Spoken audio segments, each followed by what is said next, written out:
السلام عليكم، مرحبا بكم. الصفحه ديالكم اسيرونس بونك بالدارجه.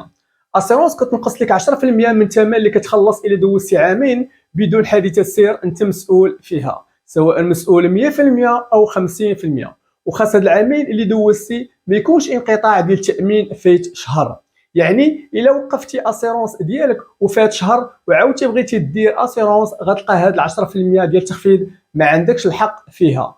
يعني باش تستافد من التخفيض خاصك ما ديرش كسيده انت مسؤول فيها وما توقفش اسيرونس اكثر من شهر. وعكس التخفيض كاينه الزياده لا ماجوراسيون. الا درتي حادثه سير خلال 12 شهر اللي داز قبل ما دير كونطرا ولا دير تجديد غونوفيلمون، شركه التامين كتزيد عليك 20% من الثمن اللي كتخلص.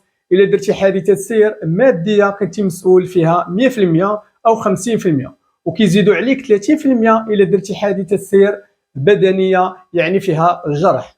ما يمكنش ليك تفلت من هذه الزياده واخا تبدل شركه التامين اللي فيها انت، حيت كاين نظام مشترك ابليكاسيون بين شركات التامين كيعرفوا واش هذه السياره من خلال ترقيم فايته دايره كسيده او لا. ما تنساش دير جيم تعليق وبارطاج. السلام عليكم.